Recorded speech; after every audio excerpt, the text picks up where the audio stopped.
Jesus! Iligtas niyo po kami sa mga sakit. Kapagkat wala kaming pera pampadoktor.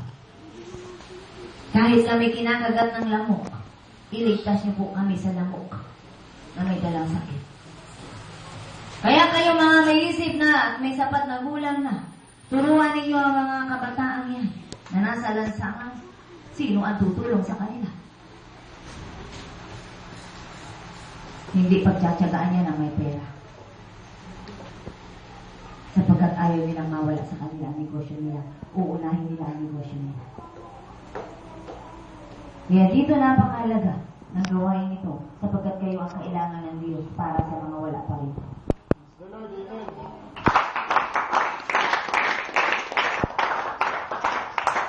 Hindi pagsasayang ito ng panahon.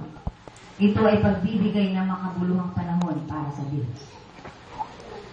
Ang lahat ay galing sa Diyos. Ibabalik niyo lamang sa Diyos ang ibinigay ng Diyos sa inyo. Ibinigay ng Diyos ang buhay niyo, kaya ibalik niyo rin yan sa Diyos buo. Huwag niyo na sayangin yan.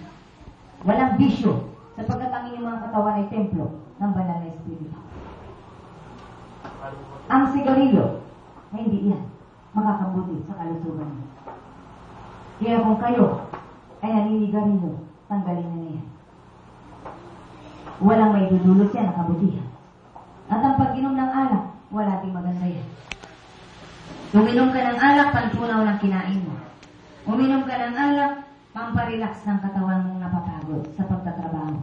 Subalit, kung ikaw ay walang dahilan para uminom ng alak, huwag ka nang uminom ng alak. Sapagkat maaaring ang alak na yan, lilinlangin ka ni Satanas.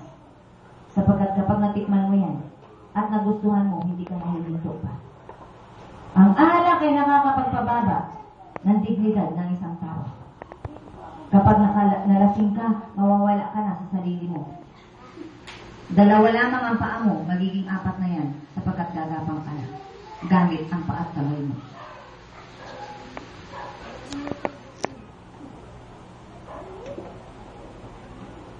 Mga kabataan, kung ang mga magulang ninyo ay may mga bisyo, pakita niyo sa kanila mali ang ginagawa nila. Tanungin niyo sila kung ano makukuha nila sa sigarilyo. At kapag sumagot sila ng wala, sabihin niyo sa kanila, nagsasayang lang sila ng pera. Pati katawan nila ay sinisira nila. Pero kausapin niyo sila ng mahinahon sapagkat sila'y magulang niyo. Dito, aayusin ang buhay niyo. Dito, kayo ay tuturuan. At kayo rin ang magiging tagapagturo pagdating ng tamang panahon. Praise the Lord. Amen.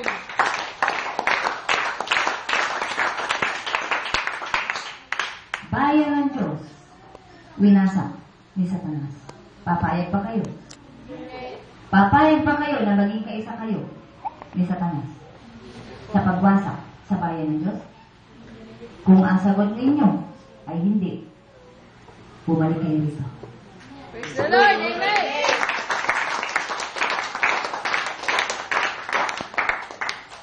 Bayan ng Diyos, sa inyo mag-uumpisa yan. At yan ang karangalan na tataglayin nyo sa langit. Yan ang karangalan na itatatak na sa inyo ng Diyos nito na kayo maging anak niya. Ang tanong, anak kayo ng Diyos, sino ang tatay niyo? Kung kayo mga anak ng Diyos, meron kayong ama. At sa ngalan ni Jesus, maging anak na kayo ng Diyos, tatanggapin niyo ang Diyos ngayon pa lang. Praise the Lord. Praise the Lord. Amen. Mga lalaki, kailangan kayo sa gawain ito. Lalaki, kailangan kayo. Tatayo kayo para maging lingkod ng Diyos. Isa ka kaya doon? Isa ka kayang lalaki na marunong manindigan para sa Diyos? Isa ka kayang lalaki na paninindigan mo nga ang Diyos? Tanungin mo ang sarili mo. Ikaw ba isang tunay na lalaki para sa Diyos? Lord, amen.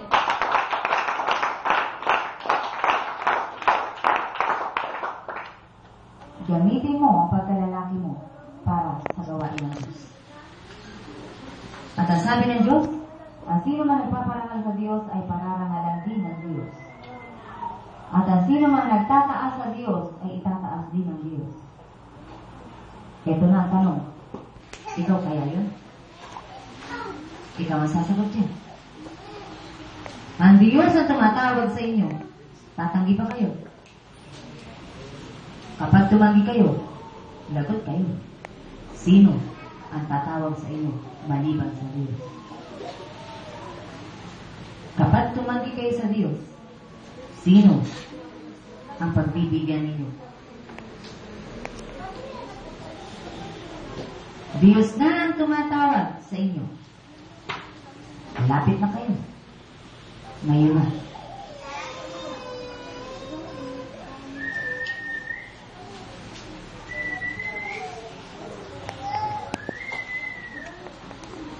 Kabataan,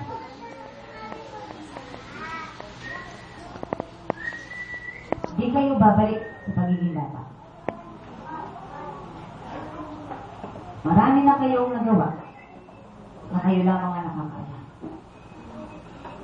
Bukas, magpapatuloy ang buhay niyo kung kalooban ng Diyos yan. At kung magpapatuloy kayo, bukas, anong buhay ang itutuloy niyo? Sasagutin niyo. Sa darating na linggo, malalaman niyo ang sagot. Kung ang pagpapatuloy niyo pa ay sapagkat inumpisahan niyo yan dito, tutuloy-tuloy kayo sa gawain ng Diyos dito. Maraming gawain ng Diyos at kahit saan kayo pumunta ay meron. Tanungin niyo ang sarili niyo, ngayon ba ay may natutunan na kayo? Meron na ba kayong iuuwi? May ibinigay na ba ang Diyos sa inyo rito? Kung meron na, tuloy nyo na. Balik kayo sa linggo. Huwag nyo nang hayaan kunin pa rin sa kanasyon.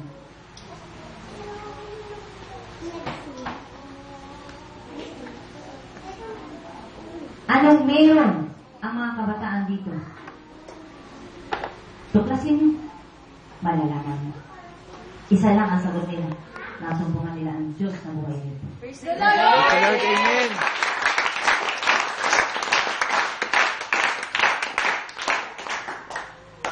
Kagaya nyo rin sila. Nahihina. Umiiyak. Nagre-reklamo. Pero isa lang ang alam nila. Andiyan ang Diyos, tutulungan sila. Hindi sila pababayaan ng Diyos. Bumalik kayo sapagkat ituturo sa inyo ng Diyos na ang tunay na kapamilya ay hindi yung kung sino yung nagbigay ng buhay sa iyo na nanay at tatay mo. Hindi yung kapatid mo na kasama mo sa bahay mo. Sapagkat ano ang sabi ni Jesus?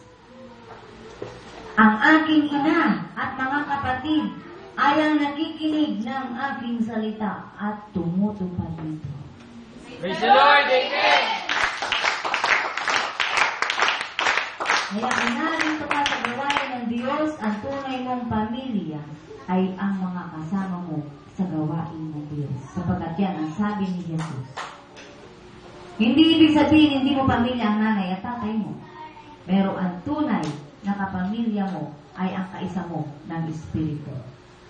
Sapagkat iisang Espiritu ang ibinibigay sa inyo. Yan ay Espiritu lamang ng Diyos.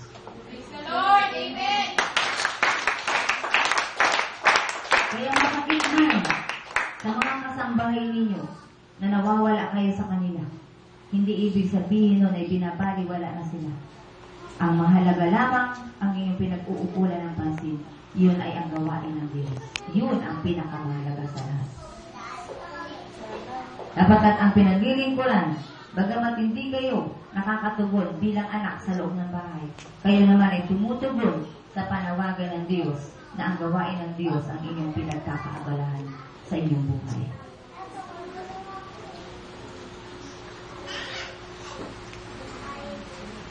Kung may kulang pa at meron kayong tanong, pwede niyong kausapin ng Diyos. Pwede niyong lapitan ang lingkod ng Diyos. At ang Diyos mismo ang sasagot sa mga tanong niyo. Kung meron kayong katanungan na gusto niyong masagot, na ang kausap ninyo mismo ay ang Diyos, lumapit kayo sa lingkod ng Diyos. At hilingin ninyo na makausap niyo ang tinig ng Banal na Espiritu. Para maunawaan ninyo kung ano ang nais ng Diyos na mangyari sa buhay niyo.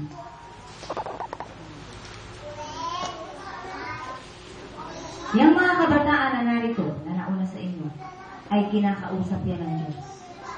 Anumang oras na ibigin nila at ibigin ng Diyos. Ang tinig ng Banal na Espiritu ang kanilang nakakausap.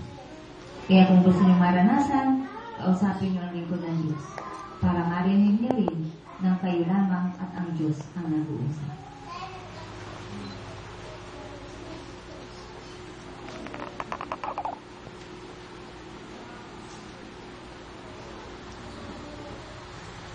Alam ng Diyos kung sino ang nakinig. Alam ng Diyos kung sino ang tumanggap sa Kanya. At ang bawat nakikinig sa Diyos at nagpapahalaga sa Diyos ay pinapahalagahan din ng Diyos. Amen.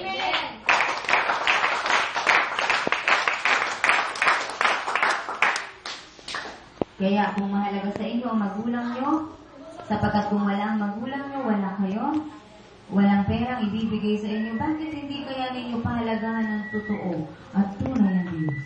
Bakit kaya hindi niyo unahin ang Diyos at magpasalamat kayo sa Diyos sapagkat binigyan kayo ng magulang? Huwag niyong ibigay ang pag-asa mula sa inyong mga pinagkukunan. Ibigay na ang pag-asa ninyo mula sa Diyos na siya nagbibigay ng lahat ng kailangan. Mga anak, pansamantala iiwan ko muna kayo. Pansamantala ay mananahimik muna ang tinig ko. Pero tandaan nyo, narito lang ako. Nakikita ko kayo. At ako'y pwedeng kausapin ng tunay na nagranap sa akin. Maririnig ko ang tinig ko, anumang oras, anumang araw, hanggat ang babaeng ito ay narito at nagdinig ko sa akin.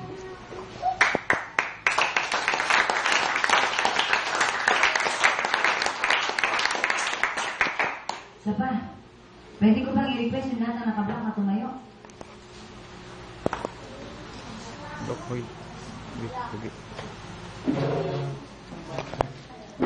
Kung babalik kayo sa linggo, yung black magiging puti. Kung babalik kayo sa linggo, ang isusuot yung puti. Sapagkat ang puti ay simbolo ng kalinisan.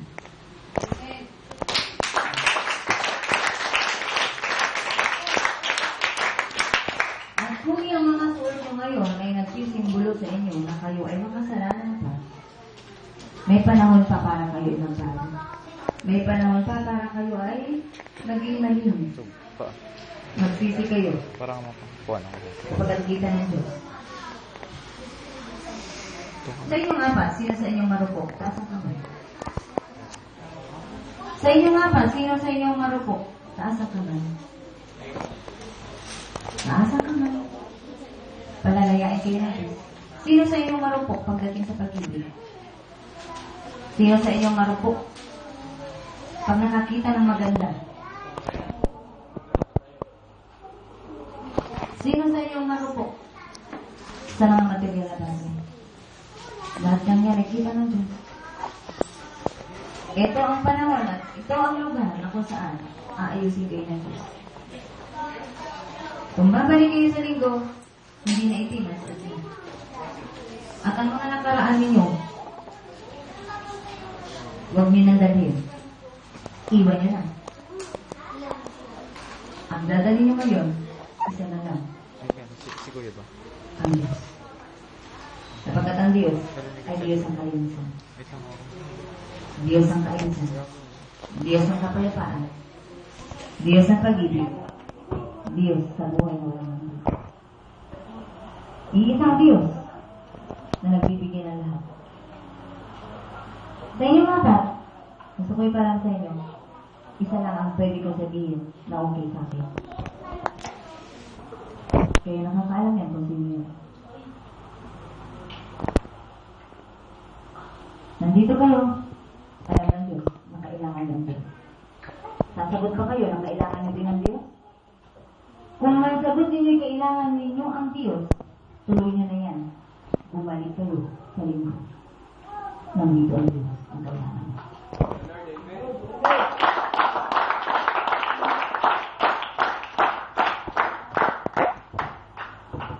Magpasalamat kayo doon sa mga taong ginamit ng Diyos sa mga nabigay dito. At huwag na huwag niyo silang kalilimutan. Sila magiging anghel niyo. Kung mayroon kayo mga tanong, sila'y patuloy niyong kausapin. At sila ang magiging gabay ninyo. Hindi sila mawawala sa inyo kung hindi kayo aalis dito.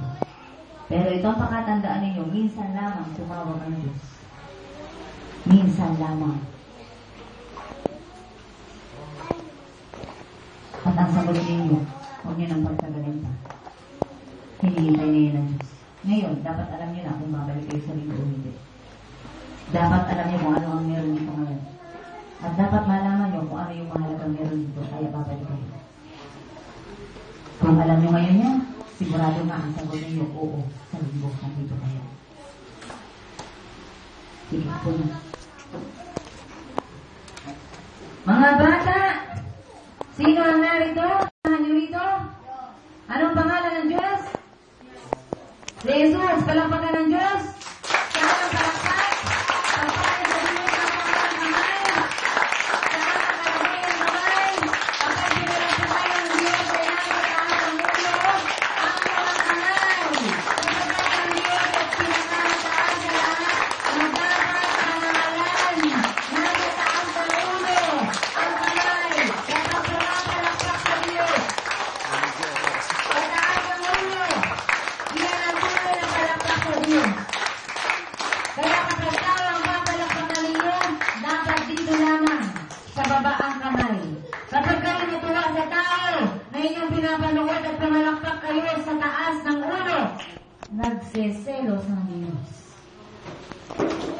Diyos lamang ang dapat palakpakan ng nasa taas. Kung papalakpakan